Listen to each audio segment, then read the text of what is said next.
যিনি কোনো দুরাচার করেছেন তিনি মৃত্যুর পর এই ব্রহ্মরাক্ষস যোনি প্রাপ্ত হন। কোনো এক রাজার জন্য যজ্ঞ করতে গেছেন। প্রবলেমটা হলো ওই রাজার একটা অভিশাপ ছিল অশ্বত্থ, অর্জুন গাছ এগুলোতে, ঠিক আছে? এবং যখনই মানুষের সাথে নেচারের একটা কনফ্লিক্ট আসে, ধরো কেউ গাছ কাটতে আরম্ভ করলো, হঠাৎ বাড়ি টাড়ি বানাবে বলে, সেই জানে না গাছে কি রয়েছে, গাছটা কাটলো, প্রবলেম শুরু হয়ে গেল। খুবই কম তারা এসে ইন্টারঅ্যাক্ট করতে চায় মানুষের সাথে, কিন্তু যখন ইন্টারঅ্যাক্ট করে তাদেরকে হাঁটানোটা খুব মুশকিল ব্যাপার। তো ওনার সাথে একটা ঝোলা থাকতো, ঠিক আছে? দেখি ঝোলা থেকে একটা ছোট পুটলি বার করে ছাই টাইপের কিছু একটা নিয়ে ওটার মধ্যে ফেলেছে। তো কিছুটা একটু উঠলো,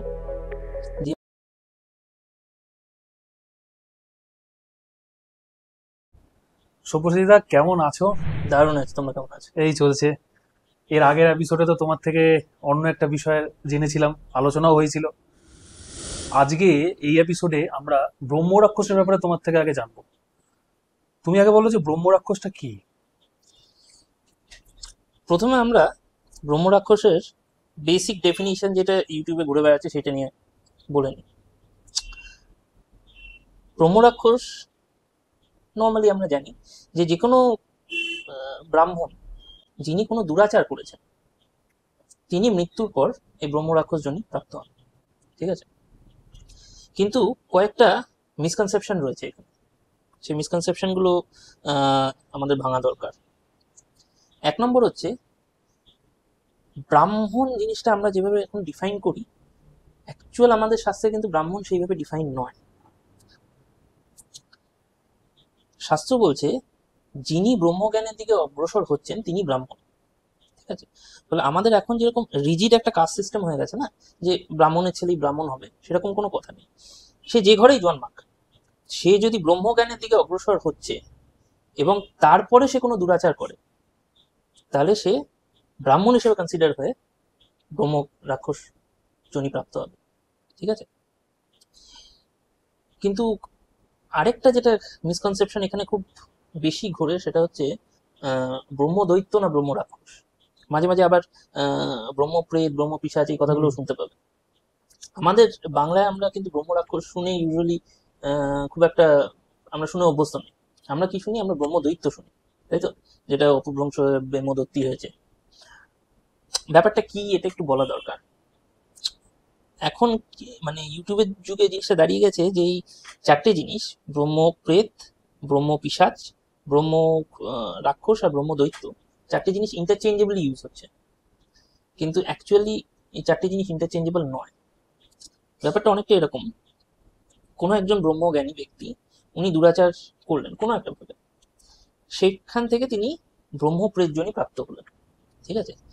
আমি আগের এপিসোডে প্রেত, পিশাচ এদের এই যোনিগুলোকে ভাগ করেছিলাম, কিন্তু যিনি এই ব্রহ্মপ্রেত যোনি প্রাপ্ত হলেন তার ক্ষেত্রে এই জিনিসগুলো খাটে না। তার ক্ষেত্রে নমেনক্লেচারটা একটু আলাদা। ধরো যিনি ব্রহ্ম জ্ঞানী মৃত্যুর আগে ছিলেন, তিনি এমন তো নয় যে মৃত্যুর পরে তিনি প্রেত যোনি প্রাপ্ত হয়েও ওই রাস্তাটা ছেড়ে দেবেন। উনি ওই রাস্তাটা ছাড়েন না, ওনার মৃত্যুর পরেও যোগ চালিয়ে যাচ্ছেন, যোগ অভ্যেস ওনাদের চলছে।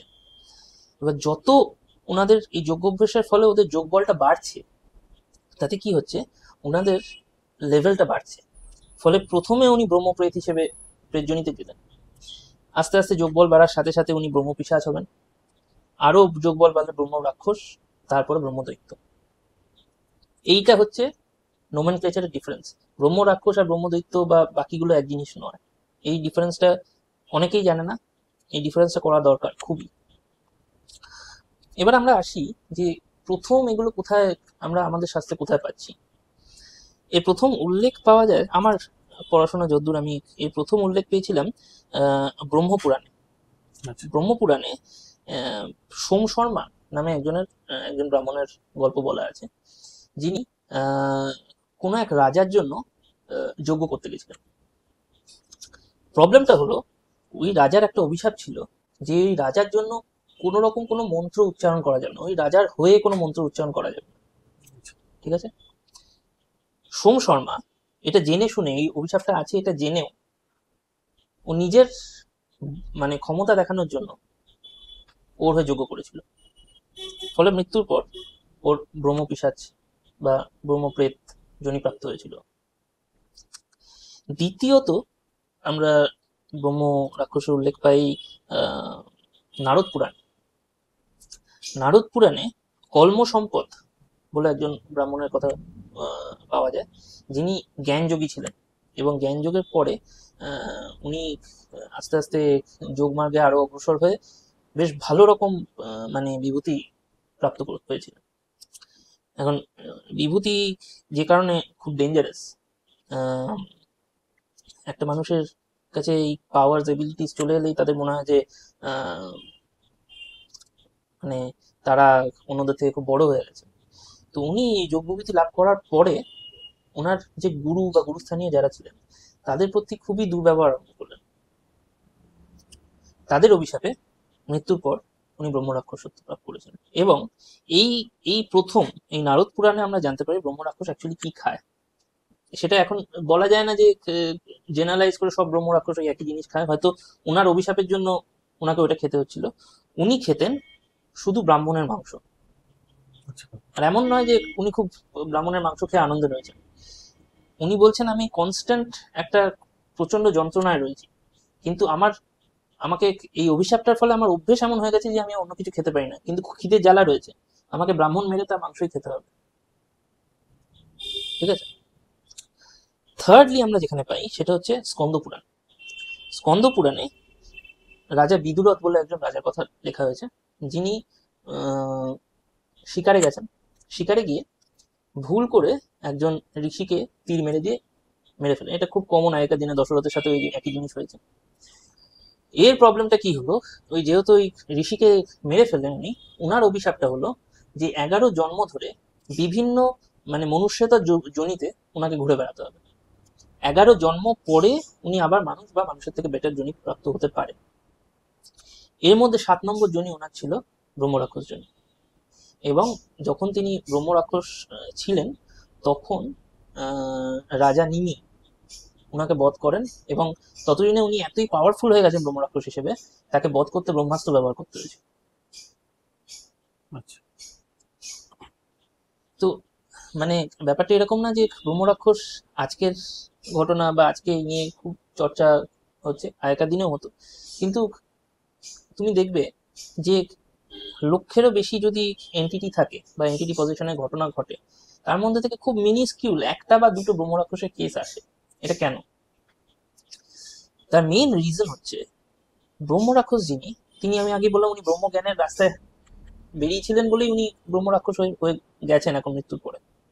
উনি ওনারা ইউজুয়ালি ওই রাস্তাটা ত্যাগ করেন না, উনি যোগ করে যাচ্ছেন, ওনার তপস্যা চলছে, এবং ওনারা ইউজুয়ালি কোনো রকম মানুষের সাথে ইন্টারাকশন করতে চান না। তার কারণ ওনাদের কাছে এটা সময় নষ্ট।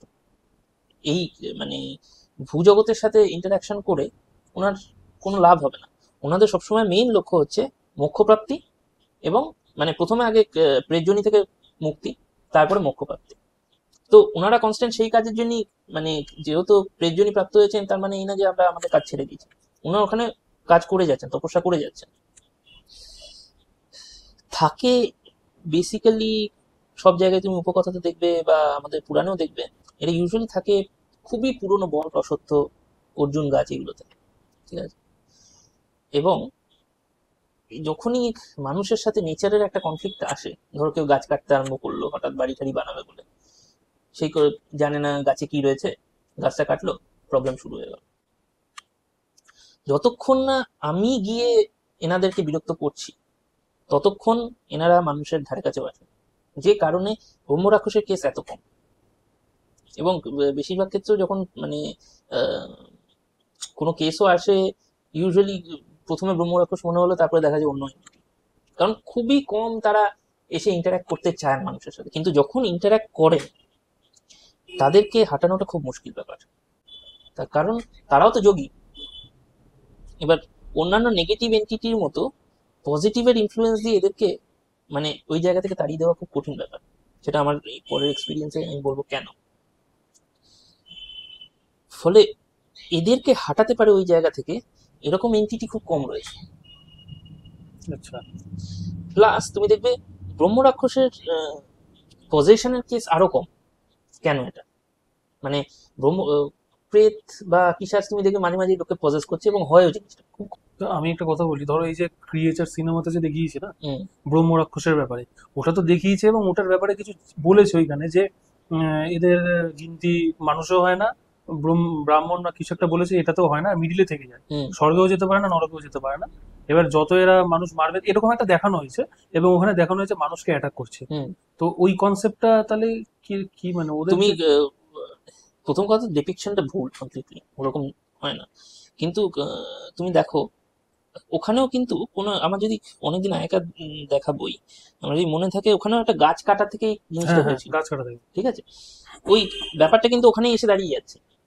যতক্ষণ না আমি গিয়ে এদের সাথে কোনো পার্সোনাল ঝামেলা করছি, যেখানে রয়েছে এদের অ্যাবোর্ড ওটা, কেন জিনিসটা এদের মানে ওই গাছটা, পৃথিবীতে এত গাছ রয়েছে ওরা অন্য গাছে গিয়ে বসছে না কেন? সাধারণ মানুষের মনে এই ভাবনা আসতেই পারে। ব্যাপার কি হয়েছে, গাছটা ওদের জন্য আসন। আসন। আসন আচ্ছা। যেরকম ওই দেখবে যোগীরা যারা মানে অনেক দিন ধরে তপস্যা করছে, তাদের কাছে ওই আসনটা একটা মারাত্মক ইম্পর্টেন্ট জিনিস, কারণ হুম। আসনের ভেতরে ওদের পাওয়ার রয়েছে। ওই যে জায়গায় বসে রয়েছে ওটা মানে অনেক মন্ত্র বলে ওগুলোকে বাধা, যাতে ওই তপস্যায় কোনো রকম কোনো বিঘ্ন না আসে। ঠিক আছে, ফলে গাছটা ওদের কাছে আসন। একটা গাছ কেটে দেওয়া আমাদের কাছে, একটা সিম্পল গাছ রাস্তার মাঝখানে পড়েছে বা আমার বাড়ি করার মাঝখানে পড়ছে, আমি কেটে দিলাম, আমাদের কাছে বিশেষ ব্যাপার না। কিন্তু ওই আসনটাকে তৈরি করতে ওর হয়তো 1000 বছর লেগে গেছে, যে কারণে এরা এত কপিত না। আচ্ছা আচ্ছা। যে তোরা যেটা কাটলি, তোদের কাছে ব্যাপারটা কিছু না, কিন্তু আমাকে জিনিসটা তৈরি করতে আরো কয়েক হাজার বছর লেগে যাবে, কারণ আমি এত বছর ধরে জিনিসটাকে একটা জায়গায় এনেছি যেটা আমার তপস্যার পক্ষে কন্ডিউসিভ। সেই জিনিসটা অন্য কোনো গাছে গেলে আমি পাবো না।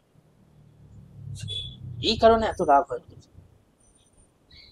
বাকি যে জিনিসগুলো দেখিয়েছে দেখো, ওগুলো মানে সিনেমার ক্ষেত্রে ওদেরকে দেখাতে হয়, যেহেতু বাণিজ্যিক ফিল্ম। বাণিজ্যিক ছবি যেহেতু। কিন্তু এই যে প্রথম কনসেপ্টটা যেটা দেখিয়েছিল, যে মানুষের সাথে নেচারের যে দ্বন্দ্ব, তার মাঝখানে এরা পড়ে যাচ্ছে, সেটা কিন্তু সত্যি। আর দ্বিতীয় যে কনসেপ্টটা বললি যে এরা না মানুষ না দেবতা না আহ, অসুর, কোনোটাই নয়, সেটা তো সত্যি। এদের জনিটা কমপ্লিটলি আলাদা। এরা প্রেতজনি প্রাপ্ত হয়েও এরা ব্রহ্মপ্রেত। ফলে এরা প্রেতও নয় অ্যাকচুয়ালি, মানুষ তো নয়, দেবতা তো নয়, ছেড়ে দাও, কিন্তু হ্যাঁ। এরা কিন্তু প্রেতও নয়। এরা সাধারণ প্রেতের থেকে, যখন এরা নর্মাল ব্রহ্মপ্রেত হলো, তখনও কিন্তু সাধারণ প্রেতের থেকে এদের পাওয়ার অনেক বেশি। ফলে আমরা যে কটা আগের দিন যে কটা জনি বলেছি, তার মধ্যে কিন্তু এদের গিনতি হবে না। মানে ওই কয়েকটা যে ক্রাইটেরিয়া আমি প্রথমে বললাম, সেই ক্রাইটেরিয়া গুলো ফুলফিল করার পরেই একমাত্র একটা লাখে একজন ওই জিনিসটা ব্রহ্মপ্রেত জনি প্রাপ্ত হতে পারে। এত সহজ না। তাহলে এরা লোকালয় কি কখনো আসেন, মানে দেখতে পাওয়া যায় এদের কখনো? দেখতে পাওয়ার তো মানে তুমি ধরো একটা লোক হয়তো লক্ষ বছর আগে মারা গেছে, সে তখন থেকে যোগ সাধনা করে চলেছে, তার পাওয়ার সেই রকম অনুসারেই তার বেড়ে গেছে। ফলে সে যতক্ষণ না চাইছে, ততক্ষণ সাধারণ মানুষের পক্ষে দেখা তো কোনো সিচুয়েশনই নেই। দেখতে মানে সবই তার ইচ্ছা অনুসারে, এতটাই পাওয়ার তাদের। এবার যদি তুমি দেখতে পেলেও, সেই দেখাটা খুব একটা সুখকর হবে না। আচ্ছা। কারণ যে জিনিস ওই রকম লেভেলের একটা পাওয়ার নিয়ে এসছে, সেরকমই বিভৎস। প্রথম কথা দেখা যায় না, যদি তারা দেখা দেয়, তারা এমন রূপ নিয়ে দেখা দেবে যে তুমি ওই জায়গা থেকে ছেড়ে চলে যাবে। কারণ তাদের কাছে তুমি একটা বিঘ্ন, তাদের তপস্যায় তুমি একটা বিঘ্ন। তারা চাইছে তুমি চলে যাও, উনি শান্তিতে ওনার কাজটা করবেন। তো বিঘ্নকে হাঁটানোর জন্য যা করা দরকার, ভয় দেখিয়ে যদি হয়ে যায়, তুমি ওই রূপ ধারণ করবে। তাহলে ফলে দেখাটাও যে খুব একটা সুখকর হবে তা নয়, না দেখতে পাওয়াটাই তাহলে এই যে বেটার। সিনেমাতে যে ওদের রূপটা যে দেখিয়েছে অ্যাকচুয়ালি কি এরকমই না হয়? না না না, ওরকম কোনো মানে কমপ্লিটলি কল্পনা। এরকম কোনো এক্সপিরিয়েন্স কি কারোর সাথে হয়েছে কখনো, বা তোমার সাথে কি এরকম কোনো এক্সপিরিয়েন্স হয়েছে? দেখো আমি আগে বলে দেখি আমি নেই, ঠিক আছে, কিন্তু হ্যাঁ এক্সপিরিয়েন্স হয়েছে বলি। 2017 ঘটনা, মানে আজ থেকে প্রায় 7 বছর আগেকার ঘটনা। আমি তখন সবে কলেজ শেষ করে চাকরি নিয়ে হায়দ্রাবাদ গেছি। হায়দ্রাবাদে আমার যেখানে চাকরি হয় সেটা একটা এসিজেড এর মধ্যে, স্পেশাল ইকোনমিক জোন। ঠিক আছে, এখন স্পেশাল ইকোনমিক জোনগুলো তুমি দেখবে একটু শহরের বাইরেই হয়, খুব একটা শহরের মধ্যে হয় না। আমি যখন জায়গাটায় পৌঁছলাম, জায়গাটার চারদিকে শুধু জঙ্গল আর ছোট ছোট টিলা, আর কিছু নেই। সেই জঙ্গলে মাঝে মাঝে খবর আসছে চিতাবাঘ বেরিয়েছে, ময়ূর টয়ূর তো দেখা যেতই। একদম আউটস্কার্টসে হায়দ্রাবাদে। এবার কাজকর্ম বিশেষ ছিল না, সকাল থেকে অফিস করতাম, সন্ধ্যেবেলা অফিস শেষ করে এসে ওদের ক্যান্টিনেই খাওয়া দাওয়া করে রাত্রিবেলা শুয়ে, ইন্টারনেট রয়েছে, বসে নেটফ্লিক্স দেখো দেখো মোবাইলে, করে শুয়ে পড়ো, আবার পরের দিন অফিস যাও, এই কাজ। বাইরেও তুমি যে বেরোবে, বাইরে মানে দোকানপাট খুব বেশি ছিল না, জায়গাটা এতটাই রিমোট। তো আমি প্রথম কয়েকদিনই আর বন্ধু বান্ধব নেই খুব একটা, এখানে একটা বাসলিং সিটি লাইফ ছেড়ে আমি গেছি। তো দুদিনেই আমি বোর হয়ে গেলাম জায়গাটাতে। তো আমি ভাবলাম যে এই করে তো টাইম ওয়েস্ট করে লাভ হচ্ছে না। আমার যে যাওয়ার আগে থেকে আমি যে সাধনাটা করছিলাম সেই সাধনাটা কন্টিনিউ করি। তো আমি খুঁজছিলাম একটা ধারে কাছে যদি কোনো শ্মশান পাওয়া যায়। শ্মশান? শ্মশান, আচ্ছা। এবার গুগল দেখে আহ, দেখলাম আমার ওখান থেকে ওই সাইকেলে ধরো পড়বে মোটামুটি 20-30 মিনিট, 8 ঘন্টা সাইকেল চালালে একটা জায়গা আছে। জায়গাটার নাম বলছি না। আহ, তা একদিন অফিস টফিস করে রাত্রিবেলা খাওয়া দাওয়া শেষ করে একটা সাইকেল জোগাড় করলাম, সাইকেল জোগাড় করে উম, বেরিয়ে পড়লাম। তো তখন আমি ধরো গেছি জুনে, জুলাই মাসের মাঝামাঝি। আকাশ যখন আমি বেরিয়েছি তখন মানে বিদ্যুৎ চমকাচ্ছে, বৃষ্টি পড়ে। এবার আমি তাড়াতাড়ি সাইকেল চালাচ্ছি, তাড়াতাড়ি পৌঁছে যাই, গিয়ে যদি বৃষ্টিটা আসে অ্যাটলিস্ট ওখানে আমি একটা শেল্টার পেয়ে যাবো। গুগল ম্যাপ দেখে দেখে যাচ্ছি। এবার লোকালয়ে তো যেটুকু ছিল আমাদের ওই ক্যাম্পাসের আশেপাশে, যেটুকু কয়েকটা চায়ের দোকান ফায়ের দোকান যা ছিল, তারপরে হাইওয়ে পড়ে গেল। হাইওয়ে পেরিয়ে যখন আমি জায়গাটায় পৌঁছচ্ছি তখন ধারে কাছে কিছু নেই। ঠিক আছে, মানে টিলা ফিলা, ছোটখাটো টিলা, গ্রাসল্যান্ড। ঠিক আছে, দূরে দূরে ক্ষেত, তার মাঝখানে একটা করে আহ, আলো জ্বলছে। এবার গুগল দেখে আমি যখন জায়গাটায় পৌঁছলাম, ওই শ্মশানটায়, এখন শ্মশানের আমাদের মানে কলকাতায় থেকে থেকে আমরা কেওড়াতলা, নিমতলা, গড়িয়া মহাশ্মশান এসব দেখে দেখে আমাদের একটা অন্যরকম আইডিয়া হয়ে গেছে হ্যাঁ, শ্মশান সম্বন্ধে। হ্যাঁ। ঠিক আছে, এখন আমি গ্রাম বাংলা শ্মশানও দেখেছি, আমি রিক্সা শ্মশানও দেখেছি, রাষ্ট্রিক শ্মশান, কিন্তু ওখানে যেরকম আমি শ্মশান দেখলাম ওরকম শ্মশান আমি কোথাও দেখি। একটা খোলা জায়গা, ঠিক আছে, মানে বাঁশের বেড়া দেওয়া, তাতে 3টে বেদি করা রয়েছে জাস্ট সিমেন্টের। আচ্ছা। ঠিক আছে, কাঠের চুল্লি, অবভিয়াসলি কোনো ইলেকট্রিসিটি তো কোনো ওই নেই, একটা টিম টিম করে আলো জ্বলছে। তো আর একদম শেষ যে ওই বেদিটা ছিল ওখানে বোঝা যাচ্ছে মানে কিছুক্ষণ আগে লোকজনগুলো চলে গেছে, একটা চিতা প্রায় নিভু নিভু এরকম একটা অবস্থা। এবার 2-4 ফোঁটা করে বৃষ্টি পড়তে আরম্ভ করেছে। আমি দেখলাম যে এখানে দাঁড়িয়ে থেকে তো লাভ নেই, আহ, কিছুর একটা তলায় গিয়ে যদি বসে জবটা করে বেরিয়ে যাও। দূরে দেখলাম একটা বট গাছ রয়েছে। বট গাছটা আমি যখন হেঁটে যাচ্ছি ওটার দিকে তখন বুঝতে পারছি না, বট গাছটার ওপার থেকে পুরো কুয়াশা। পরে আমি দেখেছিলাম ওই দিকটা, মানে সকালবেলা একদিন গিয়ে দেখেছি ওই দিকটা একটা বিশাল জলাশয় রয়েছে, মানে বিশাল জলাশয়। হায়দ্রাবাদে এমনিতেই প্রচুর লেক, বিশাল একটা জলাশয় রয়েছে ওইদিকে। আহ, আর বটগাছটার তলায় বসতে যাব, তখন দেখছি সাইডে কিছুটা নেমে গিয়ে একটা ছোট্ট, ওই ধরো 10x10-এর মতো একটা ঘর করা রয়েছে। প্রবাবলি ওই শ্মশান যাত্রীরা যারা আসে তাদের জন্য একটা বসার জায়গা। কিন্তু ওটা তুমি যখন ঢুকবে শ্মশান থেকে তুমি দেখতে পাবে না, একটু নিচের নিচের দিকে ভেতরে একটা আগুন জ্বলছে। আমি বললাম অ্যাটলিস্ট লোকজন আছে। তো সাইকেলটাকে ওখানে বাইরেই রেখে এসেছিলাম। সাইকেলটাকে একবার দেখে নিয়ে আমি ঢুকে গেলাম ভেতরে। আহ, সঙ্গে যা যা জিনিসপত্র ছিল নিয়ে ঢুকে গেলাম, করে বেরিয়ে চলে যাবো, বেশিক্ষণ এখানে বসে থেকে লাভ নেই। আহ, ভেতরে ঢুকে দেখি একজন বসে আছে আগুন জ্বালিয়ে। ঠিক আছে, এরকম রক্তচন্দনের টিকা লাগানো আর লাল বস্ত্র, আমি বুঝলাম তান্ত্রিক। ঠিক আছে, এবার তখন আমি খুব বেশি যে মানে তান্ত্রিকদের সান্নিধ্য পছন্দ করতাম তা নয়। তো আমি ভাবছি যে ওই দরজায় দাঁড়িয়ে দাঁড়িয়ে আমি ভাবছি যে ভেতরে ঢুকবো না চলে যাব। তো উনি বললেন ব্যাঠিয়া।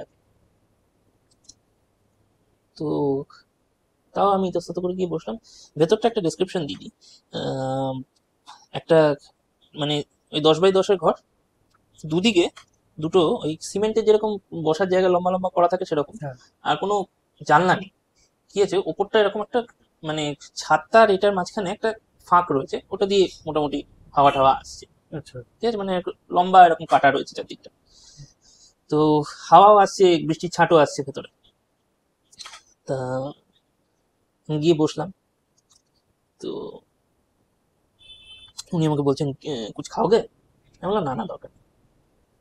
কি না কি খাইয়ে দেবে, তাতে কি হয়ে যাবে, হ্যাঁ। চিনি না জানি না, তা আবার তান্ত্রিক। তা তো আমি গিয়ে ওই সাইডটায় বসেছি, ওই যে সিমেন্টের ওইটা ছিল ওখানে বসেছি। তো উনি বলছেন ভয় পেয়ে লাভ নেই, আমি তোমার কোনো ক্ষতি করবো না, তুমি এসো আমার কাছে বসো, এটা খাও বলে একটা প্যারা দিয়েছে। আচ্ছা। তো বসলাম, কথাবার্তা আরম্ভ হলো। ভদ্রলোকের নাম আহ, নিখিলেশ্বরানন্দ জি, আমরা নিখিলজি বলতাম। তো ওনার সাথে বেশ একটা সখ্যতা তৈরি হলো। তো আমি মাঝে মাঝেই এরপর থেকে আহ, যেতাম, মাঝে মাঝে দেখতে পেতাম ওনাকে, মাঝে মাঝে দেখতে পেতাম। ঠিক আছে। তো যখন দেখতে পেতাম কথাবার্তা হতো, বেশ ভালো লাগতো, ভদ্রলোক খুব ভালো লোক। তো উনি বলছিলেন উনি প্রথম দিনই আমাকে বলেছিলেন যে আমাকে দেখে মনে হচ্ছে ওই রক্তবস্ত্র পরে রয়েছি বলে আমাকে মনে হচ্ছে কাপালিক। আমি কাপালিক নই, নর্মাল তান্ত্রিক, আমি কেউ ক্ষতি করি না। যাই হোক, তা বেশ ভালো একটা সখ্যতা তৈরি হয়ে গেল। এটার পরে আমি বিভিন্ন প্রশ্ন করতাম ওনাকে, ওনার থেকে জানতাম। তো একদিন উনি আমাকে বললেন যে আহ, পরের শনিবার এসো, তোমার তো অনেক কিউরিসিটি এসব ব্যাপারে, একটা জিনিস দেখাবো, একজন আসার কথা আছে, তুমি এই টাইমে ঢুকে যাও, আমি তোমাকে একটা জিনিস। এবার আমি তো এক্সাইটেড, কি দেখাবেন। পরের শনিবার সেই খাওয়া দাওয়া শেষ করে সাইকেল নিয়ে চললাম। যদিও আমি একটা সাইকেল কিনে নিয়েছি মোটামুটি, সেকেন্ড হ্যান্ড একটা সাইকেল কিনে সেই রাত্রিবেলা এই ধরো 10টা নাগাদ, আমাকে 11টার মধ্যে পৌঁছতে বলেছে, 10টা নাগাদ বেরিয়ে পড়লাম সাইকেল নিয়ে। গিয়ে পৌঁছেছি, দেখি আহ, একটা বেশ কুণ্ড মতো তৈরি করেছে। আচ্ছা। ঠিক আছে, সেখানে বেশ বড় করে আগুন জ্বলছে। আগে দেখতাম ধুনি জ্বালাতো, ঠিক আছে, ছোট আগুন। এটা দেখলাম বেশ বড় করে আগুন জ্বালিয়ে ঠালিয়ে আহ, আর কিছু জিনিসপত্র রেখেছে এই মাটির ভাঁড়ে, কিছু জিনিসপত্র রেখেছে এবং আলো নেই ভেতরে। ঠিক আছে, যা দেখতে পাচ্ছি আমি শুধু ওই আগুনের আগুনের আলো। ওইটাতেই দেখতে পাচ্ছি। গরম টরম হয় না, কিন্তু মাঝে মাঝে মশা কামড়ায়, যেহেতু জলের ধার। তা আমাকে বললেন যে একদম ওই কোনাটায় গিয়ে বস, হ্যাঁ। আহ, আর যা হবে দেখবি শুধু। আচ্ছা। ঠিক আছে। তো আমি তো জিনিসপত্র নিয়ে গেছিলাম, আমি গিয়ে বসে ওই সাইডে বসলাম। কিছুক্ষণ পরে দেখি এক ভদ্রলোক এসছেন, তার সাথে 16-17 বছর বয়সী একটা ছেলে। 16-17 হবে না, 14-15 হবে। ঠিক আছে, রোগা একটা ছেলে। আর ভদ্রলোকের মোটামুটি বয়স ধরো 45-46। ওনারা এসে প্রণাম করে বসলেন। তো প্রথমে কথা বলতে একটু ইতস্তত করছে, দিয়ে মোটামুটি ওদের মধ্যে দেখলাম হিন্দিতেই কথাবার্তা হচ্ছে, কারণ নিখিলেশ্বরানন্দজি পাটনার লোক ছিলেন। ঠিক আছে। তো এরাও দেখলাম হিন্দিতেই কথাবার্তা বলছে। हम काम की बात चालू करे, बोला हाँ चालू कीजिए। তো বলছে ওর ও যে बैठे हैं, তো বলছে ওকে নিয়ে কোনো অসুবিধা নেই, ও আমারই লোক। আচ্ছা, মানে তুমি যে হ্যাঁ বসেছিলে হ্যাঁ, তোমাকে দেখে বলছে? আচ্ছা। ওকে নিয়ে কোনো অসুবিধা নেই, তুমি ওর সামনে বলতে পারো। আচ্ছা। তা ভদ্রলোক বলছে যে উনি রিসেন্টলি একটা জায়গায় আহ, একটা প্লট কিনে বাড়ি করিয়েছেন। ঠিক আছে, বাড়ি করে ঢোকার পর থেকে বাড়িতে বিভিন্ন রকম প্রবলেম চালু হয়েছে। ঠিক আছে, আহ, কোনো খুব শৌখিন জিনিসপত্র বাড়িতে রেখেছেন, কিন্তু কোনো কাঁচের জিনিস বাড়িতে টিকছে না। মানে আনএক্সপেক্টেডলি ঘরের যে কটা কাঁচের জিনিস রয়েছে তাতে মানে এরকম লম্বা করে ফাটল পড়ে যাচ্ছে। তারপরে আহ, রাত্রিবেলা কল ফল চালু হয়ে যাচ্ছে, টিভি চালু হয়ে যাচ্ছে নিজে থেকে। আচ্ছা। ঠিক আছে, সবচেয়ে প্রবলেম্যাটিক ব্যাপার আরম্ভ হয়েছে ওনার ছেলের সাথে। ওটা ওনার ছেলে। Yes. ও যখনই বন্ধুদের সাথে ঘুরে স্কুল থেকে ফিরছে, কোনো অসুবিধা হচ্ছে না, বন্ধু বান্ধব আছে তাদের সাথে বেরোয়, তাদের থেকে সাথে ফিরে আসার পরই ঘরের চৌকাঠ যেই পেরোয় ওকে মারধর করে। মানে মানে বেরোয় বলতে মানে ঘরে ঢোকে যখন না? যে মুহূর্তে ঘরে ঢুকছে চৌকাঠটা যেই পেরোচ্ছে, আচ্ছা। থাপ্পড় কাকে? ওই ছেলেটাকে, বাচ্চাটাকে। আচ্ছা। ঠিক আছে, বাচ্চা না টিনেজার। বলছে যে মানে প্রথম প্রথম আমরা বিশ্বাস করতাম না যে এটা হচ্ছে। ঠিক আছে, তারপরে আমার সামনে, ভদ্রলোক বিজনেসম্যান, উনি খুব বেশি ঘরে যে থাকেন তা না, কি মানে হয়তো ছেলে মাকে বলেছে, মা এসে বলেছে ও তোমাদের ওই মনের ভুল। হুম। পরে উনি বলছেন যে আমি নিজে থেকে দাঁড়িয়ে থেকে একদিন দেখলাম যে ও ঢুকছে, ওর গালে চড় পড়লো, চড়ের আওয়াজটা আমি শুনতে পেলাম, এবং নীল যে হয়ে যায় 5 আঙুলের দাগ পড়ে সেটা পড়লো এবং কয়েক সেকেন্ডের মধ্যে মিলিয়ে গেল মানে ওই বাচ্চাটা? গালে। ঠিক আছে, ধাক্কা দিয়ে ওকে ফেলে দেওয়া। এবার আগে কি হতো, মাঝে মাঝে ও ঘর থেকে মানে ঘরে ঢুকছে যখন তখন হচ্ছে। ঠিক আছে, তারপরেও বাড়িতে থাকাকালীন ওকে ধাক্কা দিয়ে সিঁড়ি থেকে ফেলে দিচ্ছে, বা মানে শারীরিকভাবে ওর ক্ষতি করার চেষ্টা করছে। তা আহ, নিখিলেশ্বর আনন্দজি বাচ্চাটাকে বললেন বেটা থোড়াই দাঁড়াও। বাচ্চাটা কাছে গিয়ে বসলো। তো উনি বলছেন যে তুমি কিছু কি লুকোচ্ছ আমাদের থেকে? এবার ভদ্রলোক কিছুটা থতমত খেয়ে গেছে যে হঠাৎ বাচ্চাকে চেনে না জানে না হঠাৎ। তো আহ, ও বলছে না আমি তো কিছু আমি কিছু জানি না এই ব্যাপারে। বলছে তোমার সাথে কবে থেকে চালু হয়েছে এটা? বলছে যে আহ, প্রথম 10-15 দিন ঠিকঠাক ছিল, তারপরে আমার বন্ধুদেরকে একদিন আমি পার্টিতে নিয়ে গেছিলাম নতুন বাড়ি কেনার উপলক্ষে। পার্টি থেকে ফেরার পরেই আমাকে আহ, এরকম চড় মেরেছে পিঠে। আচ্ছা। তারপর থেকে আমি যখনই বন্ধুদের সাথে বেরোচ্ছি তখনই আহ, এরকম কিছু হচ্ছে। আর এখন তো প্রতিদিন হয়ে গেছে, মানে ঘুমোতে যাচ্ছি আমাকে বিছানা থেকে ফেলে দিচ্ছে, এরকম লেভেলে চলে গেছে জিনিসপত্র। এবার আমি ওইখানে কোনায় বসে ভাবছি কিসের মধ্যে পড়ে গেলাম ভাই। তো প্রবলেম্যাটিক ব্যাপার, একে অন্ধকার, তার উপরে এইসব। আমি ভাবছি চলে যাই, মানে এই ঝামেলায় পড়ে লাভ নেই।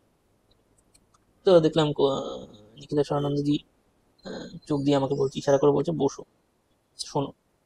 আমি বসে রইলাম। তো এবার বলছে যে দেখো, কিছু নিশ্চয়ই আছে যেটা তুমি আমাকে বলছো না, কারণ আর বাড়ি কারোর সাথে কিছু হচ্ছে না, তোমার সাথেই শুধু কেন হচ্ছে? মানে ওই ছেলেটার সাথে? হ্যাঁ, তোমার বাবাও তো থাকে, ওখানেও থাকে, বাড়িতে হয়তো প্রবলেম হচ্ছে কিন্তু that is not directed towards একটা পার্টিকুলার পার্সন, শুধু তুমি ছাড়া। বাড়িতে ডিস্টারবেন্স থাকতেই পারে, সেটা বাস্তুদোষের ক্ষেত্রেও হতে পারে বা অন্য কিছু, হুম। কিন্তু অন্য কাউকে টার্গেট করছে না, তোমাকে টার্গেট করছে, তার মানে তোমার সাথে কিছু একটা ব্যাপার আছে। হুম। তুমি কি এরকম কিছু মনে করতে পারছো যে এই বাড়ির সাথে বা এই জায়গার সাথে তোমার কোনো কোনো রকম কোনো অ্যাসোসিয়েশন ছিল? কিছু ক্ষেত্রে এখানকার কাউকে তুমি চেনো বা কিছু? বলছে না আমি তো কিছুই জানি না, এরকম তো কোনো ব্যাপার হয়নি। তো বলছে ঠিক আছে, সে জানার উপায় আমার কাছে আছে। তো ওনার সাথে একটা ঝোলা থাকতো। ঠিক আছে, দেখি ঝোলা থেকে একটা ছোট পুটলি বার করে ছাই টাইপের কিছু একটা নিয়ে ওটার মধ্যে ফেলেছে। তো কিছুটা একটু উঠলো, দিয়ে মন্ত্র টন্ত্র কিছুক্ষণ জপ টপ করে তারপরে দেখি চুপ করে বসে থাকছো শান্ত। প্রায় 10-20 সেকেন্ড কোনো মানে একটা গাছের পাতা নাড়ারও শব্দ নেই। তারপরে মানে ঘরটার মধ্যে একটা মনে হচ্ছে প্রচন্ড জোরে একটা হাওয়া বইতে আরম্ভ করেছে। আমি ভাবছি বাইরে থেকে আসছে কি, বাইরে আমি দেখছি বাইরে কোনো প্রবলেম নেই, কিছু নেই, যা হচ্ছে শুধু ঘরের মধ্যে হচ্ছে, ওইটুকু জায়গার মধ্যে। এবার আমি তো কিছু বলছি না, আমাকে বলেছে চুপচাপ বসে থাকতে, আমি চুপচাপ বসে আছি। দেখি কিছুক্ষণ পরে কপিলেশ্বরানন্দজি বলছেন এসছিস, যা তো গিয়ে দেখে আয় বাড়িতে কি প্রবলেম হচ্ছে ওনার। যে মানে হাওয়াটা চলছিল বন্ধ হয়ে গেল। তো যে ভদ্রলোক বসে আছেন সাইডে, উনি বলছেন, বাবা এটা কি হলো, কিছু তো বুঝলাম না। বলছে, না আমার যে পোষা প্রেতটা আছে তাকে খবর নিতে পাঠালাম আপনাদের বাড়িতে। কি ব্যাপার? এই কিছুক্ষণের মধ্যেই চলে আসবে, সব দুধ কা দুধ পানি কা পানি হয়ে যাবে। কথাবার্তা সব হিন্দিতেই হচ্ছে, আমি বাংলা করে বলছি। এবার সবাই নিস্তব্ধে বসে আছি, আবার ওয়েট করছি কখন আসবে।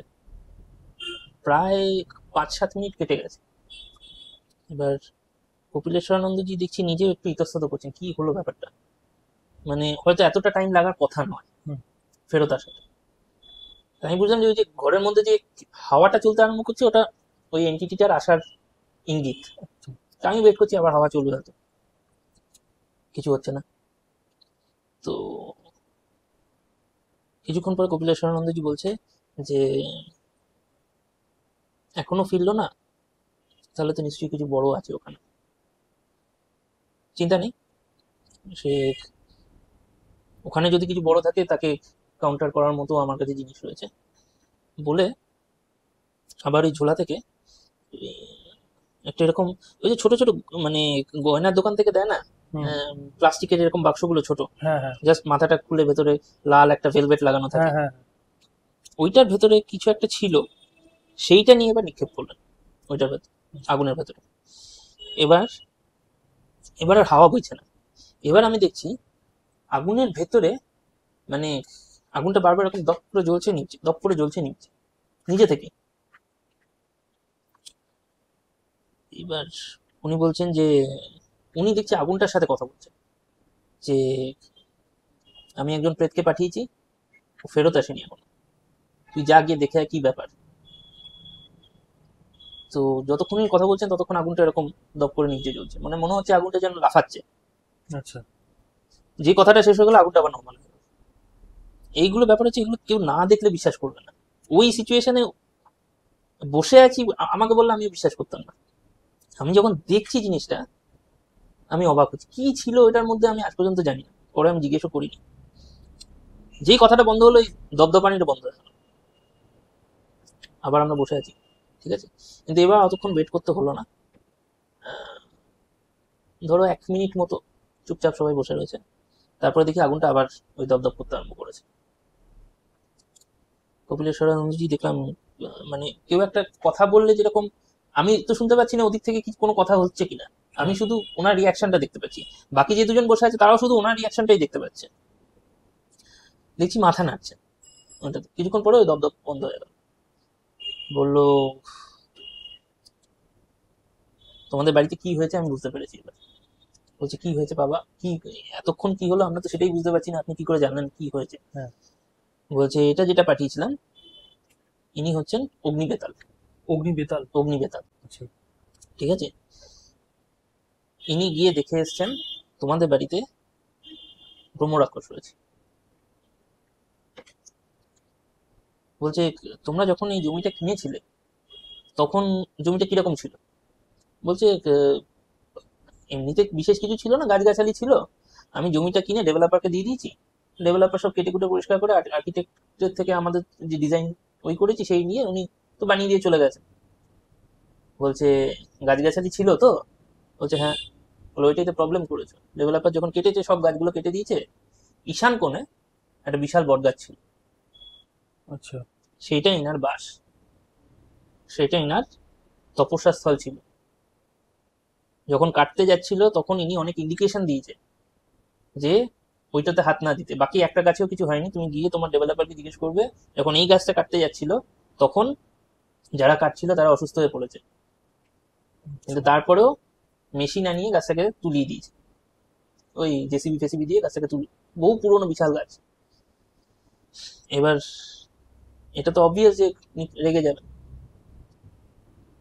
তো বলছে, তোমরা বাড়িতে হনুমান চালিসা চালিয়েছিলে।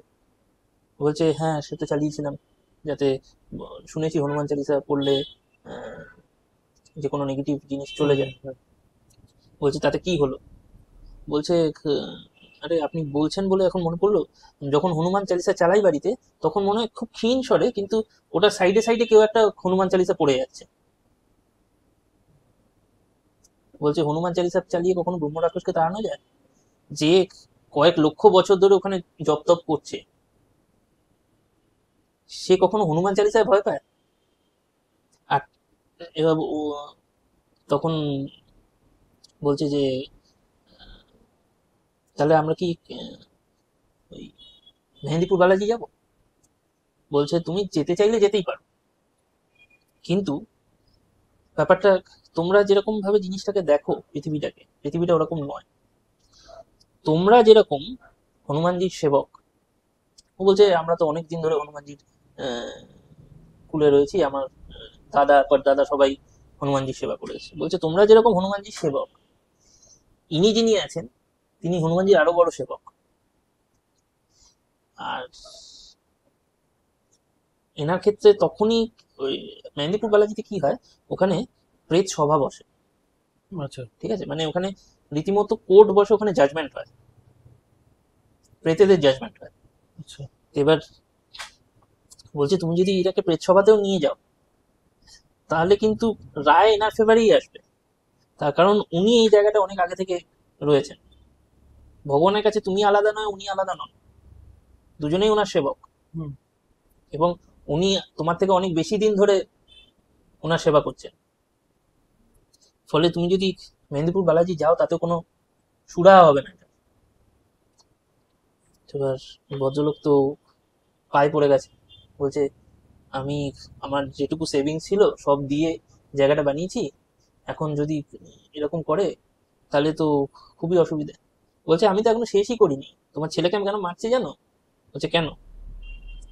বলছে ও যখনই বন্ধুদের সাথে বেরোচ্ছে, তখন গিয়ে মদ আর মাছ মাংস খেয়ে আসছে। এনারা সাত্ত্বিক। আচ্ছা। ওই ক্ষেত্রটা যেটা ওনার ক্ষেত্র, ওই ক্ষেত্রর মধ্যে কেউ যদি মদ মাছ মাংস ঢোকায়, উনি একদম শেষ করে দেবেন। ওই জন্য ওর উপর এত রাগ। বলছে তোমরা মদ খাও? বলছে না, আমরা আমাদের বাড়িতে কমপ্লিটলি ভেজিটেরিয়ান আমরা। বলে ওই জন্য তোমাদেরকে ইন্ডিভিজুয়ালি কিছু করছে না। ওই ভদ্রলোক তো প্রায় কান্নাকাটির মতো অবস্থা, যে বাবা এর থেকে আমাদেরকে মুক্তি দেওয়ার একটা ব্যবস্থা করুন। তখন কপিলেশ্বরানন্দজি বলছেন যে একটাই উপায় হতে পারে, যে তোমাকে পরের সপ্তাহে আমার সাথে আহ, ধর্মস্থলাম মঞ্জুনাথেশ্বরম বলে একটা জায়গা আছে সাউথে, ওখানে যেতে হবে। ঠিক আছে? বলছে আপনি যেখানে বলবেন সেখানে চলে যাবো, আমার গাড়িতে করে আপনাকে নিয়ে যাব। আপনি শুধু বলুন কি করতে হবে। বলছে তোমাকে কিছুই করতে হবে না, তুমি শুধু আমার সাথে চলো, ঠিক আছে? বাকি ওখানে যা করার আমি বুঝে নেবো। তো ভদ্রলোক তো বললো হ্যাঁ, বলে ওরা দুজন চলে গেল। আমি তো এতক্ষণ বসে বসে সব দেখছি, আমার তো প্রায় মরো মরো অবস্থা এইসব দেখে। আমি তারপর কপিলেশ্বরানন্দজিকে জিজ্ঞেস করছি এই ধর্মস্থলা মঞ্জুনাথেশ্বরম ব্যাপারটা কি, এটা কোনোদিন নাম শুনিনি। ব্যাপার হচ্ছে সাউথে যে বড় বড় পীঠগুলো আছে, সেগুলোর কথা আমরা যারা ইস্ট বা নর্থে আছি, আমরা আমাদের কাছে কি তারাপীঠ কালীঘাট, ম্যাক্সিমাম হলে বেনারস বা আহ, কামাখ্যা, হ্যাঁ। এই অবধি আমাদের দৌড়। হ্যাঁ।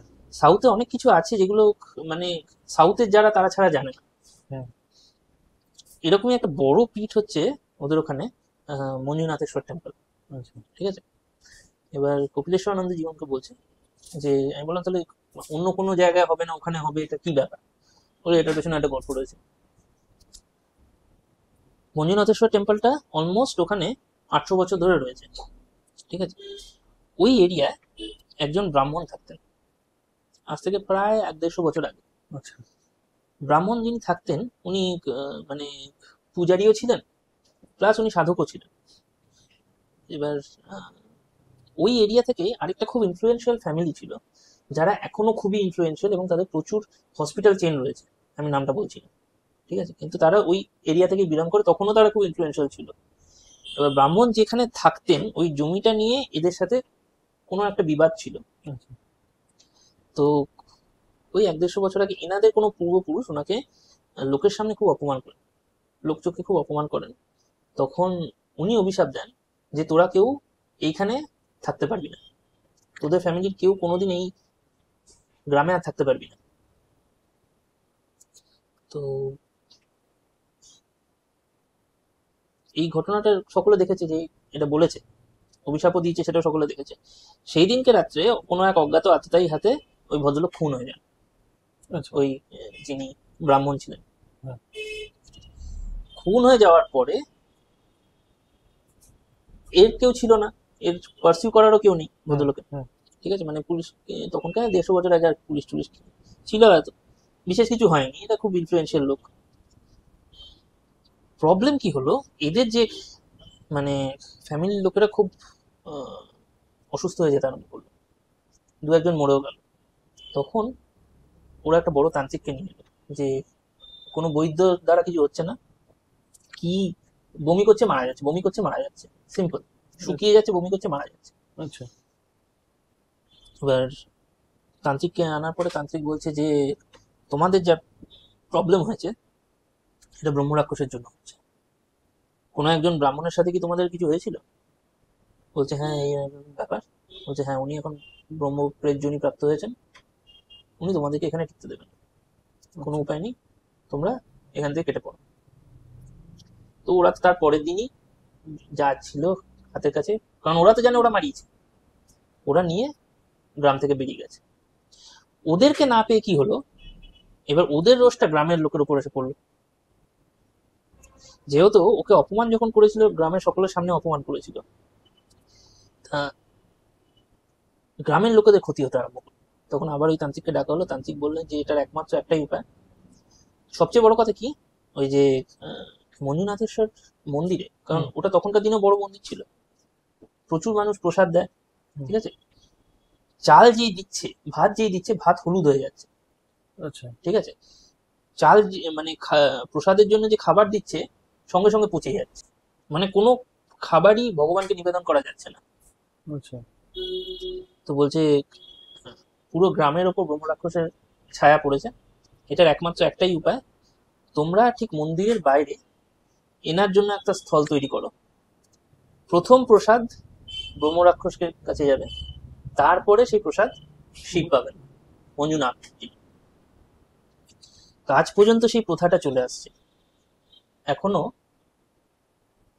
প্রথমে প্রসাদ দেওয়া হয় ব্রহ্মদেবকে, তারপরে সেই প্রসাদটা নিয়ে শিবকে দেওয়া হয়।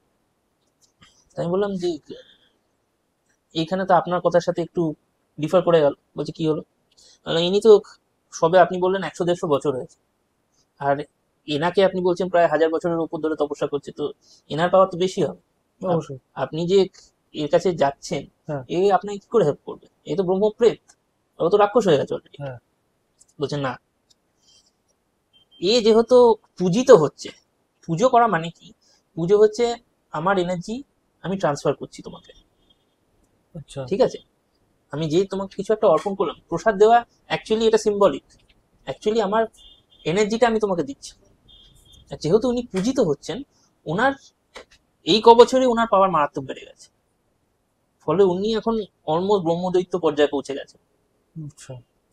তো কোনো ব্রহ্ম রাক্ষস রিলেটেড যখন এখানে আমার বা ব্রহ্মপ্রেত রিলেটেড কোনো জিনিস হয়, তাহলে মঞ্জুনাথেশ্বর সাউথ ইন্ডিয়া অ্যাটলিস্ট বেস্ট জায়গায় ঝামেলা মেটানোর জন্য। তো আমি বললাম বা একটা নতুন জিনিস জানা গেল। তো এর সমাধান কবে হবে? বলে সমাধান যেদিনকে হবে তুমি দেখতেই পাবে, এর পরের সপ্তাহ শনিবারের। আচ্ছা, মানে ওই দিনের পরে বলছে? মানে মাঝখানে একটা সপ্তাহ, তারপরের সপ্তাহ শনিবার যেতে পারবো। আচ্ছা। আমি তো এসে বসে রয়েছি, যাব। অফিসে যারা বন্ধু বান্ধব ছিল তাদেরকে বললাম, তারা হ্যাঁ কোথা থেকে গাঁজা টাজা খেয়েছি, ভুলভাল গল্প। ঠিক আছে, আমি যখন যাব যেদিনকে, তোরা আমার সাথে চ।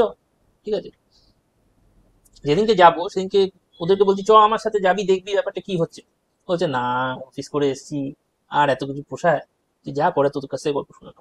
এইটাই প্রবলেম হয়, লোকে বিশ্বাস করতে চায় না, কিন্তু যখন অ্যাকচুয়াল জিনিসটা প্রমাণ দেওয়ার জায়গায় আছে সেখানে কেউ যেতে চায়। আমি আবার সাইকেল নিয়ে 8 ঘন্টা রাত্রিবেলা 10টার সময় বেরিয়ে পৌঁছে গেছি। দেখি আজকের সেট আপটা কমপ্লিটলি আলাদা। আজকে কি করেছে, ওই দরজার সামনে দুটো প্রদীপ লাগিয়েছে। এই যদি কপিলেশ্বরানন্দজি বসেন, মাঝখানটা এক অগ্নিকুণ্ড তৈরি হয়েছে, ঠিক আছে, ওই সাইডে দুটো থালা, ঠিক আছে, থালাটা পুরোটা জুড়ে ময়দা, মাখা ময়দা, আচ্ছা ঠিক আছে, পুরো থালাটা জুড়ে মাখা ময়দা। তার পেছনে দুটো আসন, আর এই সাইডে ওনার একটা আসন।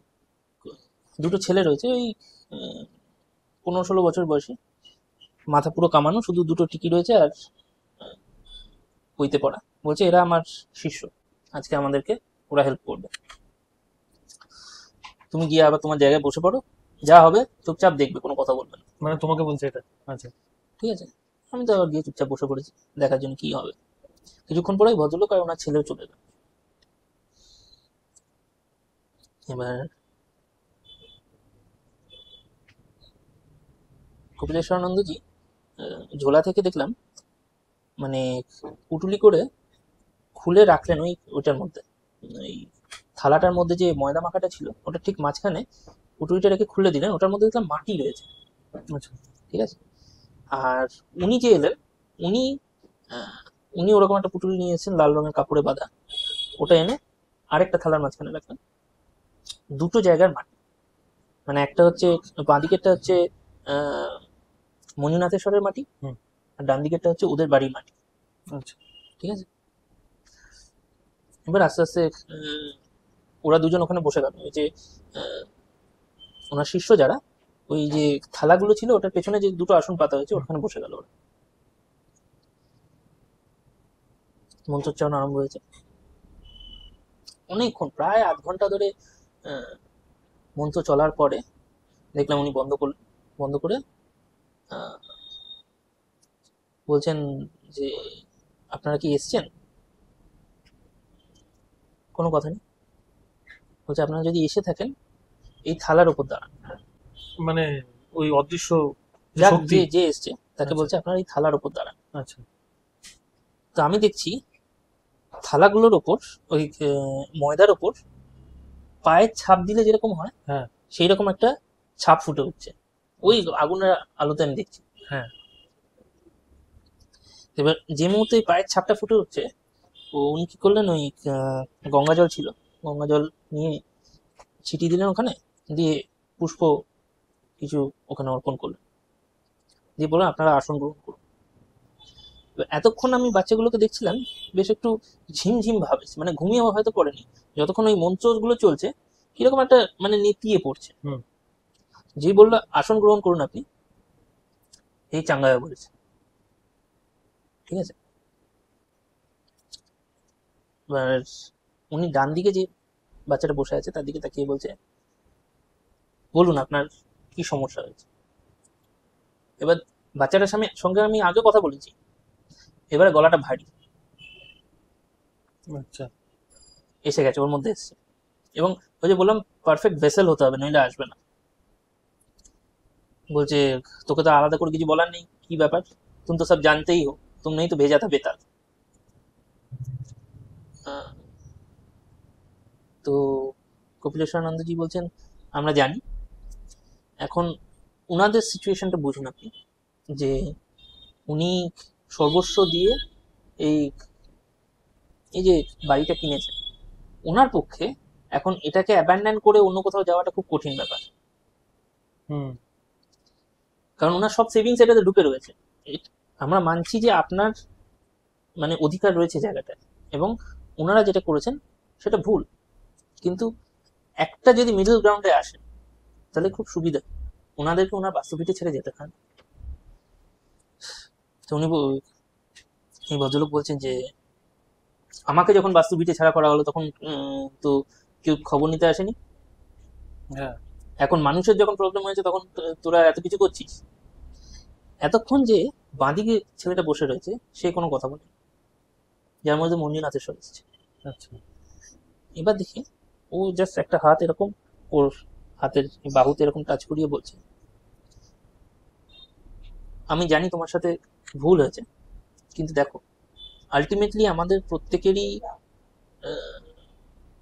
শেষ পরিণতি কি মুখ্যে, তুমিও চাও না এখানে বসে থাকতে, আমিও চাই না, কিন্তু মোক্ষ পেতে গেলে আমাদের যে রাস্তা দিয়ে যেতে হবে, এই যে কাজটা তুমি করছো সেটা কিন্তু মোক্ষের একেবারে বিপরীত কাজ। আচ্ছা। এতে কিন্তু তোমার আরো দেরি হবে। তুমি নিজেই চিন্তা করে দেখো, হয়তো তোমার পক্ষে মানে জাস্টিসটা তোমার পক্ষে, হয়তো তোমার প্রতি অন্যায় হয়েছে, কিন্তু তুমি হিন্দিতে বলছে, তুমি যে যদি যে পথ দিয়ে যাচ্ছ এটাতে তোমার মোক্ষ লাভটা আরো দেরি হয়েছে, তোমার মুক্তি লাভটা আরো দেরি হয়ে যাবে। হুম। চুপচাপ, কোনো ওই নেই, কথা নেই। আমি মনে মনে ভাবছি মেনে নিল নাকি, কোনো কথা বলছে না তো, না চলে গেল। তারপরে দেখি প্রায় 40 সেকেন্ড বা 1 মিনিট মতো চুপচাপ থাকার পর দেখি আবার এ বলছে, আমি ওদেরকে কোনো বিরক্ত করব না, হুম। কিন্তু আমার কয়েকটা শর্ত আছে, সেই শর্তগুলো মানতে হবে। এখন দেখি এই যে ভদ্রলোক উনি ওই বাচ্চাটার পায়ে পড়ে গেছে যে আপনি যা শর্ত দেবেন আমরা মানতে রাজি রয়েছি। বলছে আমার প্রথম শর্ত হচ্ছে বাড়ির ঈশান কোণে একটা বটগাছ পুঁতবি তোরা, মানে ওই লিকলিকে বটগাছ না, কোনো জায়গা থেকে পুরুষ্ঠু বটগাছ, কিছু কিছু কিছু সায়েন্স বলেছিল, মানে ওই মানে লক্ষণ থাকবে ওই বটগাছের, সেই সুলক্ষণা বটগাছ যেটা হবে হ্যাঁ। সেই জিনিস এনে তোকে পুঁততে হবে, হ্যাঁ। যেখানে আমি নিবাস করতে পারি আমার মতো করে। আচ্ছা। এটা 1 নম্বর। দ্বিতীয় হচ্ছে তোরা কোনোদিন এই বাড়ি অন্য কাউকে বিক্রি করতে পারবি না, আচ্ছা। এই বাড়ি তোরা অন্য কাউকে কোনোদিন বিক্রি করতে পারবি না। যদি তোরা সবাই মারা যাস বা তোরা যদি এই বাড়িটা ছেড়ে অন্য কোথাও চলে যাস, তাহলে এই সম্পত্তিটাকে দেবত্ব সম্পত্তি করে যেতে হবে, দেবত্ব সম্পত্তি। আচ্ছা। মানে মন্দির করে দিয়ে যেতে হবে, আচ্ছা। আচ্ছা। দেবতার উদ্দেশ্যে অর্পিত। ঠিক আছে, সেখানে মঞ্জুনাথেশ্বরের মূর্তি থাকবে আর সাইডে আমার পুজো হবে। তো বলছে এটা মানবি তোরা? বলছে ঠিক আছে, আপনি যদি বলছেন এটা, তাহলে আমরাও এটা মানতে রাজি আছি। আমরা কখনো এই বাড়িটাকে অন্য কাউকে বিক্রি করে যাব না, আর যদি আমরা সবাই চলে যাই বা মারা যাই, আমরা উইল করে দিয়ে যাব যে এটা দেবত্ব সম্পত্তি হয়ে যাবে। বলছে ঠিক আছে, তোরা যদি এটা প্রতিজ্ঞা করিস, তাহলে আমিও প্রতিজ্ঞা করলাম আজ থেকে তোদের কোনো ক্ষতি হবে না, আমি ওই ক্ষেত্র তোদের বাস্তু দেবতা হয়ে যাব, তোদের ওপর যদি কোনো প্রবলেম আসে আমি নিজে সেটা মোকাবেলা করব, কিন্তু তোরা যদি কথার খেলাপ করিস তাহলে কিন্তু তোদের কাউকে ছেড়ে দেবো না। মানে এটা ব্রহ্ম রাক্ষস? ওদের যে ব্রহ্ম রাক্ষস ওই ব্রহ্ম রাক্ষস হচ্ছে। তখন পাশে যিনি বসে আছেন তিনি বলছেন তাহলে আমার কাজ যা ছিল আমি হয়ে গেছে। তখন কপিলেশ্বরানন্দজি বলছে ঠিক আছে হয়ে গেছে। বলছে তাহলে আমাদেরকে মুক্তি দেওয়া ব্যাপার, এই বেশিক্ষণ এই আমি যদি এই ভেসেলে থাকি এর কষ্ট হচ্ছে, এ আমাকে বেশিক্ষণ নিতে পারবে না, মরে যাবে। তো দেখলাম ওই যে মাটিটা রেখেছিল, মাটিটাকে চাপা দিয়ে আবার তুলে নিল, ছেলেটা নেতিয়ে পড়লো, আবার এটাও তুলে নিয়ে ও নেতিয়ে পড়লো, ছেড়ে দিল। তারপর থেকে কপিলেশ্বরানন্দজির সাথে আমার দেখা হয়েছে, আমি যতদিন ওখানে ছিলাম কোনোদিন আর কোনো অসুবিধা হয়নি। ওরা ওখানে একটা বেশ ট্রান্সপ্লান্ট করেছিল কোনো একটা নার্সারি থেকে এনে, বেশ বড় সড়ো একটা ওই লক্ষণগুলো দেখে বটগাছ। একটা বট গাছ এনে ট্রান্সপ্লান্ট করেছিল, আর সামনে একটা মন্দির বানিয়ে দিয়েছিল। আর ওই মঞ্জুনাথেশ্বর টেম্পলে যে ব্রহ্ম রাক্ষসের আকৃতিটা রয়েছে, সেই আকৃতিটা দিয়ে একটা মূর্তি বানিয়ে সেই ছোট মন্দিরটা রেখেছিল, ওখানে ওরা পুজো করতো, এবং তারপর থেকে ওদের কোনোদিন কোনো প্রবলেম নেই। তার মানে ব্রহ্ম রাক্ষসের কনসেপ্ট হচ্ছে এটাই, মানে আমরা যে সিনেমাতে ক্রিয়েচার সিনেমাতে যেটা দেখেছি ওইটা জাস্ট এন্টারটেনমেন্টের জন্য, বাট অ্যাকচুয়াল ব্রহ্ম রাক্ষসের কনসেপ্ট মানে অ্যাকচুয়াল ব্রহ্ম রাক্ষস হচ্ছে এরকম। ব্যাপার হচ্ছে যে এরা নেগেটিভও না পজিটিভও না, এরা নিউট্রাল, এবং তুমি যদি এদের কোনো ক্ষতি করো বা এদের যা তপস্যা করছে তাতে কোনো ব্যাঘাত সৃষ্টি করার চেষ্টা করো, তাহলেই একমাত্র এরা তোমার ক্ষতি করবে, নইলে এদের এদের সাথে মানুষের কোনো সম্পর্কই নেই এবং থাকতেও চায় না। বরং যদি তুমি এদেরকে তুষ্ট করো, এরা তোমাকে অনেক তোমার ভালো করতে পারে, অনেক খারাপের হাত থেকে বাঁচিয়ে দিতে পারে। যে কারণে দেখবে ব্রহ্ম রাক্ষস অনেক জায়গায় পূজিত হয়, আচ্ছা। ব্রহ্মদেবতা নাম দিয়ে অনেক জায়গায় ব্রহ্ম রাক্ষস পূজিত হয়। তার কারণই যে এরা এত দিন ধরে তপস্যা করে, এদের তো নিজস্ব একটা যোগবল রয়েছে। ইউজুয়ালি কোথায় হয় বলতো, এদেরকে গ্রাম দেবতা বা ক্ষেত্র দেবতা হিসেবে এদেরকে প্রতিষ্ঠিত করা হয়। পুজো করলে এরা ওই এরিয়াটাকে রক্ষা করে, কোনো অসুবিধা আসতে দেবে। কিন্তু ওই তুষ্ট করে রাখলে ভালোই খুব ভালো, হুম। খারাপে এদের থেকে খারাপ কেউ হতে পারে না।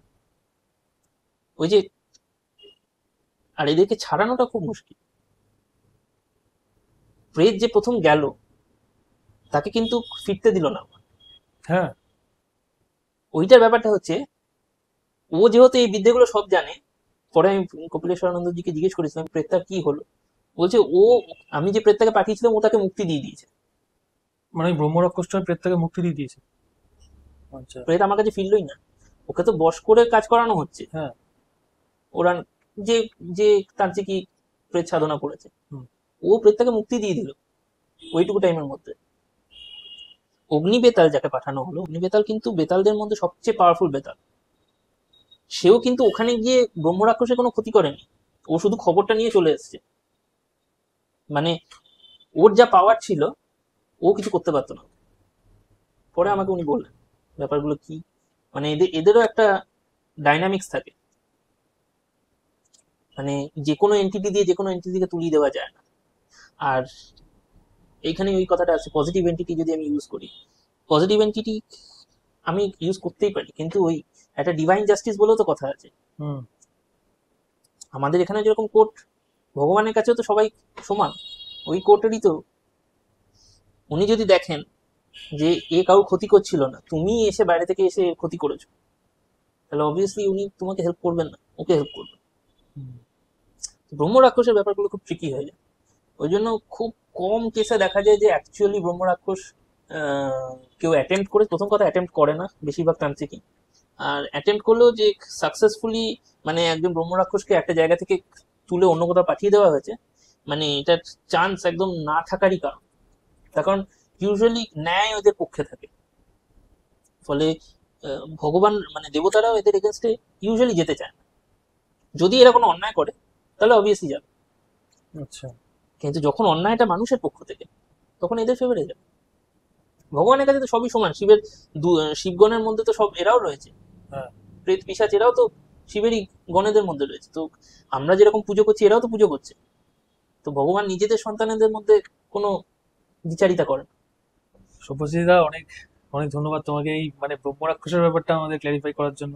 আমাদের দর্শকরাও এটা মানে এই ব্যাপারে অনেকটাই বুঝতে পারলো, জানতে পারলো। এবং দরকার ছিল, খুব খুব কম ভিডিও রয়েছে ইউটিউবে এই হ্যাঁ। মুহূর্তে যেখানে অ্যাকচুয়ালি ব্রহ্ম রাক্ষসের ব্যাপারে লোকজন কথা বলছে। ইউজুয়ালি লোকেরা কথা বলতে চায় না, কারণ এদের সম্বন্ধে জ্ঞানটা খুব স্কেয়ার্স, হুম। খুব বেশি লোকে জানে না, বা এই নিয়ে লোকে ডিলও করতে চায় না। অবশ্যই এরপরে আমরা নিশ্চয়ই অন্য কোনো ব্যাপারে আমরা তোমার থেকে জানবো। এর আগের এপিসোডে আমরা অনেক কিছু জেনেছি প্রেত পিশাচের এইসব ব্যাপারে, আজকে আমরা ব্রহ্ম রাক্ষস নিয়ে জানলাম। আর এর পরের এপিসোডে আমরা কিন্তু সব্যসাচীদার থেকে অন্য কিছু ব্যাপার নিয়ে জানার চেষ্টা করবো, আপনাদেরও সামনে নিয়ে আসার চেষ্টা করবো সেই ভিডিও। আজকের ভিডিওটা কিন্তু এখানেই শেষ করবো। আর আপনাদের কেমন লাগলো অবশ্যই কিন্তু আমাদের কমেন্ট করে জানান। আর সব্যসাচীদার ঘটনাগুলো কেমন লাগছে সেটাও কিন্তু কমেন্ট করে জানান। ভালো লাগলে কিন্তু লাইক করবেন, শেয়ার করবেন, সাবস্ক্রাইব করতে ভুলবেন না। ফিরছি আবার অন্য কোনো পডকাস্ট ভিডিও নিয়ে বা অন্য কোনো ঘটনা নিয়ে। ততক্ষণ good bye and take care. নমস্কার। নমস্কার।